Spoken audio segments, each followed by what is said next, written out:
السلام علیکم دوستوں، ابھی جو ہم پڑھنے جا رہے ہیں باب 8 ناولٹ دور نہ کرنا، اسی طرح زیادہ توجہ سے سننے کی ضرورت ہے۔ اس کی وجہ یہ ہے کہ یہ آخری باب ہے اس ناولٹ کا، جس میں ہمیں اس سے پہلے والے تمام افسانے بھی کنکلوڈ ہوتے ہوئے ان کی کہانیاں محسوس ہونی چاہیے۔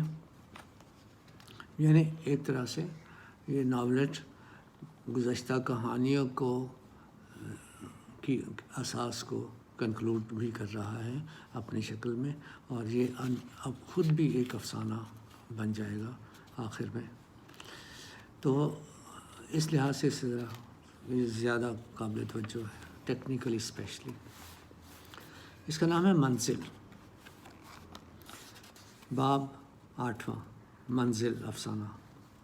کالجوں اور یونیورسٹیوں کے مابین مباحثے کی خبریں اہتمام کے ساتھ چلائی گئی تھیں۔ چاندنی کے گھر تہوار کا سامان تھا۔ مبارک دینے آنے والے لوگوں میں کچھ انجان لوگ بھی شامل تھے جو ذرا دور کی گلیوں سے آ گئے تھے اور گھر والے انہیں جانتے بھی نہ تھے، مگر بیٹھک میں ہر آنے والے کی یکساں تواضع کی جا رہی تھی۔ دوپہر کو ہی چاندنی کی کامیابی کی مبارکباد دینے اس کی خالہ بھی ارمان پورے کرنے کے ارادے سے بھی مہنگے مہنگے تحفے لے کر اپنے بیٹے راشد کے ساتھ پہنچ گئی۔ چھٹی کا دن تھا۔ چاندنی کا چھوٹا بھائی پیڑا نہا دھو کر حشاش بشاش مزاج کے ساتھ تمام مہمانوں کے ساتھ گھل مل رہا تھا۔ مہمانوں کے لیے تو یہ کوئی عجیب بات نہ تھی، مگر چاندنی کی خالہ اور اس کے بیٹے نے اس کے اس غیر معمولی رویے کو چنبے سے دیکھا۔ پیڑے کو انہوں نے ہمیشہ گھر میں سویا ہوا یا نڈھال سا ہی پایا تھا۔ چاندنی کی ماں سلمیٰ اور دیگر گھر والے بھی اسے پہلے ہی محسوس کر چکے تھے، مگر تاحال مہمانوں کا خیال رکھ رہے تھے۔ دراصل کوئی سایہ اس گھر سے دستکش ہو رہا تھا۔ بہن اور راشد کے لائے تحفے دیکھ کر سلمیٰ بہت خوش تھی اور بیٹی کی خوشی کو بھی اپنی ہی طرح کی خوشی کا حصہ سمجھ رہی تھی۔ ان تحائف کو وہ چاندنی کے کمرے میں رکھ کر پلٹنے کو ہی تھی کہ اچانک چونک کر رک گئی۔ کمرے میں سورج کی کرنیں خوب چھن کر آ رہی تھیں، جیسے کمرے پر چھائی سالوں کی سراسیمگی کو فتح کر رہی ہوں۔ اس نے ایک پرمسرت احساس سے کمرے کو گھوم کر یوں دیکھا جیسے کوئی 8-9 سال کی بچی اپنے نئے رنگ در فراک کے گھیرے کو دائرے میں پھیلتا دیکھ کر خوش ہو رہی ہو۔ پھر وہ خود میں ہی مسکراتی اپنے اس فیصلے پر خوش نیچے آنے لگی کہ اچھا ہی ہوا کہ اس نے یہ راز اپنی بہن سے سانجھا نہ کیا تھا۔ اس کے علاوہ دونوں بہنوں میں کوئی رازداری نہ تھی۔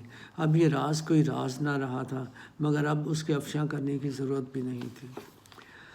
آ رہی ہوں، نیچے ہی بیٹھو نا، سلمیٰ نے سیڑھیوں سے اترتے ہوئے بہن سے کہا جو اس کے پیچھے اوپر کمرے میں آنے والی تھی۔ ٹھیک ہے، مگر آرام سے اترو، اب تم چاندنی کی طرح جوان تو نہیں جو یوں اتر رہی ہو۔ مگر آج ایسا ہی لگ رہا ہے۔ سلمیٰ نے نیچے اترتے ہی بہن کو گلے لگا لیا۔ اسے جیسے یقین ہو گیا کہ سلمیٰ اب اس کی سمدن بننے کو بالکل رضامند ہو چکی ہے۔ چاندنی ذرا اپنے کمرے کو سیدھا کراؤ۔ سلمیٰ محض یہ چاہتی تھی کہ وہ اپنے کمرے میں نمودار ہونے والی تبدیلی کو دیکھ آئے۔ کمرے کی ترتیب و صفائی تو وہ خود پہلے ہی کرائی تھی۔ یہ کہہ کر وہ بیٹھک کی طرف بڑھ گئی۔ کیا ہوا بیٹی، تمہاری طبیعت تو ٹھیک ہے؟ چاندنی کو اداس دیکھ کر خالہ نے پوچھا۔ کچھ نہیں خالہ، پتہ نہیں، میں نہیں جانتی۔ یہ کہہ کر وہ صوفے پر خالہ کے ساتھ یوں بیٹھ گئی کہ اگر نہ بیٹھتی تو گر جاتی۔ خالہ نے اسے گلے سے لگایا۔ سلمیٰ مہمانوں کو خدا حافظ کہہ کر دوسرے کمرے سے لوٹی تو انہیں دیکھ کر پریشان ہو گئی۔ کیا ہوا سلمیٰ؟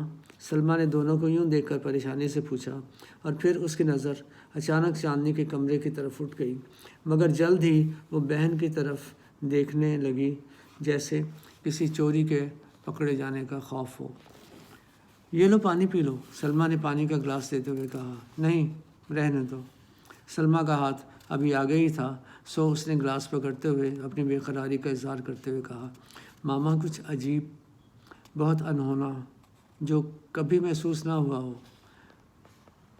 پتہ نہیں، ابھی آتی ہوں۔ وہ یہ کہہ کر پانی کا گلاس پکڑے اوپر اپنے کمرے کی طرف چلی گئی۔ راشد بیٹھک سے اندر آیا تو اس نے ماں والے کمرے اور پھر باورچی خانے میں دیکھا۔ ماں سمجھ گئی اور اس کی آنکھوں کی تلاش کو اپنی آنکھوں کے اشارے سے بتا دیا کہ وہ اوپر ہے۔ ارے کیا ہوا؟ راشد نے افسوس سے حیران ہوتے ہوئے کہا اور اس کے قریب بستر پر بیٹھ گیا۔ وہ گھٹنوں پر بازوؤں میں سر گرائے رو رہی تھی، سسک رہی تھی۔ کیا؟ اس کے منہ سے نکلا اور اس نے راشد کی غیر متوقع موجودگی پر سر اٹھا کر اسے دیکھا اور تھوڑا پیچھے ہٹ کر ٹیک لگا کر بیٹھ گئی۔ خیریت ہے؟ مجھے بتاؤ، میں کیا کر سکتا ہوں؟ بتاؤ نا، میں تمہارے لیے کیا کر سکتا ہوں؟ تمہیں یوں نہیں دیکھ سکتا۔ راشد کے آنسو چھلک پڑے۔ اسے دیکھ کر چاندنی کے آنسوؤں کا بند بھی ٹوٹ گیا، مگر کسی جھجک نے، کسی ذاتی شرم یا احتیاط نے چاہنے کے باوجود دونوں کی ایک دوسرے کے گلے لگنے کی تحریک کو تھامے رکھا اور لمحوں میں خود کو قابو کر کے ایک دوسرے کو دیکھتے رہے۔ کیا ہوا؟ گلے کے رندھن پر قابو پا لینے پر راشد نے پوچھا۔ دیکھو، چاندنی نے بمشکل کہا اور نظریں کھڑکی کے اسی شفاف شیشے کی طرف اٹھا دیں جہاں سے آج روشنی چھن چھن کر آ رہی تھی اور باہر کا منظر دور تک چمکتا ہوا نظر آ رہا تھا۔ ارے واہ! راشد اچانک اٹھ کھڑا ہوا، مسکرا کر باہر کے منظر کو دیکھا۔ پہلے تو کبھی ایسا یہاں سے کچھ نظر نہ آیا تھا۔ یہ سطح مرتفعی، زمین کا نشیب و فراز، چٹانوں کی سرخی پر سیاہی کے اسرار، پھر ان پر پڑتے سبزے کے چیدہ چیدہ جنگلی شبہات اور ان میں آباد نو طرزی حیات امکانات، اور وہ ساتھ بہنے والی ندی۔ جانتی ہو، یہ ایک بہت بڑا دریا تھا۔ اس کے ارد گرد ہزاروں دیہات زلزلوں اور سیلابوں نے نیست و نابود کر دیے، اور اب دیکھو ایک بے بس کمزور سہل المسخر دوشیزہ کی طرح اپنے حسن کے نئے پہلو کے ساتھ زمین کے سینے پر سجا ہوا ہے۔ چاندنی کے آنسو تھم چکے تھے اور وہ راشد کے بدلے انداز کو حیرت سے دیکھ رہی تھی۔ رضا کی طرح باتیں کرنا لگا ہے، اور وہ اپنے ایک دوست کو یاد کرتے ہوئے بڑبڑائی۔ راشد بھی اسے جانتا تھا، جسے ایک ملازمت کے لیے راشد کے مقابلے میں منتخب کر لیا گیا تھا۔ کیا کہا؟ کچھ نہیں، ویسے ہی کچھ نہیں۔ تم کیا کہہ رہے تھے؟ پھر دونوں کسی نامعلوم جذباتی مفاہمت پر یوں بیٹھ گئے کہ دونوں کو یہ یقین ہو کہ یہ خاموشی ہی اس وقت رابطے کا بہترین واسطہ ہے۔ راشد کی نظر جب چاندنی کے لیے آج لائے گئے تحائف پر پڑی تو اسے مستقبل قریب میں اپنی شادی کے منصوبے یاد آنے لگے جو آتے ہوئے راستے میں اس کی ماں نے بنائے تھے۔ اسی دوران مامتا کی دعاؤں میں رچے یقین کا اظہار بھی کیا تھا کہ وہ جلد ہی بہت زیادہ تنخواہ والی ملازمت بھی حاصل کر لے گا جو اسے اس سے پہلے نہ مل سکی تھی۔ یہ خیال آتے ہی اس کے ذہن میں بھی رضا کی مختلف باتیں آنے لگیں اور پھر خیالات مسکراتے اور الجھتے رہے۔ رضا اب فرزو کے ساتھ اپنے پروجیکٹ پر کام کر رہا ہوگا، راشد نے سوچا۔ ایسا ہی ہونا چاہیے تھا، مگر رضا کا داخلی خلا اسے فرزوق سے اتنا دور لے گیا تھا کہ فرزوق کو کسی اثر کے تحت اب اس کی واپسی کی امید بھی نہ رہی تھی۔ رضا گھنے جنگلوں کی اور اکیلا بڑھتا ہوا کہہ رہا تھا، اے درختوں، پودوں، شاخوں، پتھروں سے بھی سجی مامتا کی گود، تو نے اجسام کی ان گنت حیات کو پالا پروسا، طوفانوں اور سیلابوں کو اپنے سینے پر سہ کر حیات کی بقا کے جتن کیے، فنا و بقا کی تکلیفوں کو سہل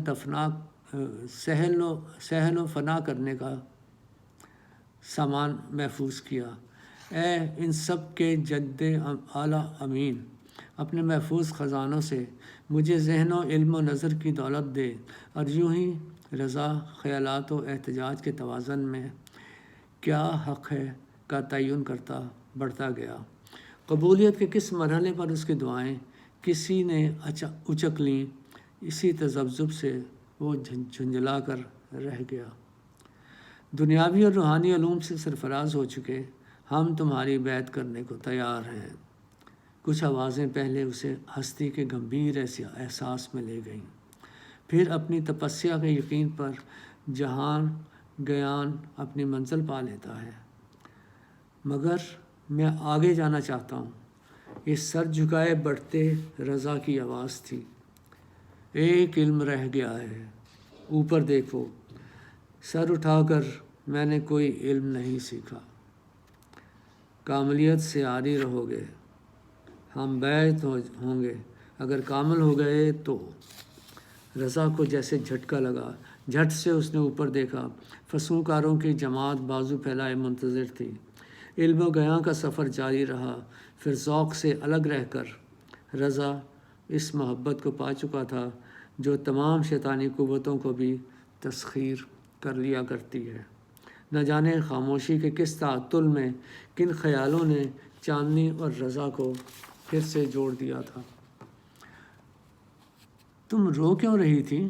راشد کا موڈ پھر بدل چکا تھا۔ وہ دوبارہ اس کے قریب ہو کر بیٹھ گیا۔ بتاؤں؟ رہنے دو۔ اچھا بتاتی ہوں۔ راشد کے چہرے پر مایوسی دیکھ کر چاندنی کو دکھ ہوا تھا۔ مجھے نہیں پتا کہ میں کیوں رو رہی تھی، مگر یہ جو تم نے کھڑکی کے اتنے مناظر کو دیکھ کر محسوس کیا، میں نے ایسا کچھ محسوس نہیں کیا۔ تو بس مجھے یوں لگا کوئی سرمئی سکون تھا، کوہرے میں کسی پرحدت غلاف میں لپٹی ہوئی میں۔ وہ غلاف کھینچ لیا کسی نے، وہ سرمئی سکون اس روشن اجالے نے۔ چاندنی کی آواز رند گئی۔ چرا لیا اور مجھے پھینک دیا سیت ہواؤں میں جمی برف پر اکیلے۔ کیا بتاؤں؟ مجھے نہیں پتا راشد، میں نہیں جانتی۔ کچھ بھی تو نہیں ہوا، مگر یہ سچ جو مجھے لگتا ہے ہو گیا۔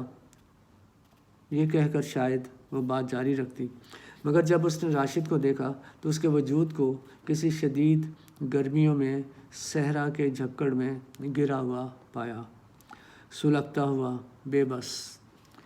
لگتا تھا وہ کسی ناقابل برداشت حدت میں سلگ کر اپنے جسم کی تمام تر نمی سے محروم ہو چکا ہے۔ کچھ نہیں ہوا راشد، کچھ بھی تو نہیں۔ اس نے راشد کی حالت کو دیکھتے ہوئے اسے تسلی دی۔ تم بے شک ماما سے پوچھ لو۔ میں تھوڑی دیر لیٹ جاؤں؟ چاندنی نے تھوڑی دیر بعد درخواست کے انداز میں کہا تو راشد کمرے سے باہر چلا گیا۔ سلمیٰ وہ بہت اچھی ملازمت جو راشد کو نہ مل سکی تھی، اب ہمیں پوری امید ہے اسے مل جائے گی۔ اس کی تیاری اب مکمل ہے۔ میں نے جیسے کوئی شرط رکھی ہو۔ پھر دونوں بہنیں ہنسنے لگیں۔ کیا دلیلیں دے دیں چاندنی نے کہ کوئی مقابلے میں جم ہی نہیں سکا؟ سچی بولوں، میں نے بھی اس سے پوچھا تھا۔ کہنے لگی شروع کا تو پتہ ہے، بعد میں کیا بولا کچھ پتہ نہیں۔ پھر دونوں بہنیں ہنسنے لگیں۔ یہ تمہاری سہیلی کیا پوچھ رہی تھی؟ اسے کیا پریشانی ہے؟ سلمیٰ کی بہن اس عورت کے بارے میں پوچھنے لگی جو نئی محلے میں آئی تھی اور انہوں نے ایک گلی چھوڑ کر مکان خریدا تھا۔ تم نے بھی تو سنا ہوگا، پاس ہی تو بیٹھی تھی۔ منگنی ہو گئی اس کی، سلمیٰ کی بہن نے اس کی نقل اتارتے ہوئے کہا، اور پھر دونوں بہنیں ہنسنے لگیں۔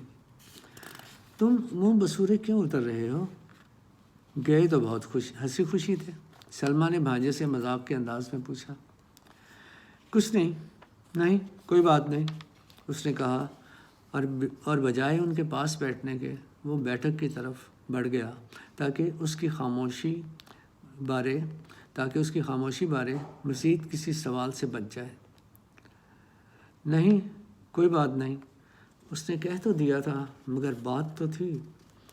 دراصل جب چاندنی نے تھوڑی دیر لیٹ جانے کو کہا تھا تو تبھی واقعی لیٹ کر اس نے آنکھیں بند کر لی تھیں۔ راشد نے خیالوں میں اسے کسی معصوم فرشتے کی طرح دنیا کے غموں سے آزاد سوچا، اور دروازے سے نکلتے ہوئے ایک قدم رک کر اس نے اسے پلٹ کر دیکھا۔ ہاں، وہ ویسی ہی ہے۔ خوشی کی لہر نے مسکراہٹ کے سمیٹے لبوں کو خوف سے لٹکا دیا تھا، اور اس کی آنکھیں کھلی کی کھلی رہ گئی تھیں۔ چاندنی کے چہرے پر خوفناک بدصورتی کا جھونکا آیا اور چلا گیا۔ چلا اس وقت گیا جب اس نے یہ سوچ کر پلک جھپکی تھی کہ خوف کو دوبارہ دیکھ کر یقین ہو جائے کہ سچ کیا ہے اور کیا وہم۔ پلک جھپکنے کے بعد چاندنی اسی طرح معصوم حسن کا مجسمہ بنے نیند میں ڈوبی لگ رہی تھی، مگر راشد کو اپنے محبوب ترین چہرے پر وہم کے سائے یقین بن کر نظر آ رہے تھے۔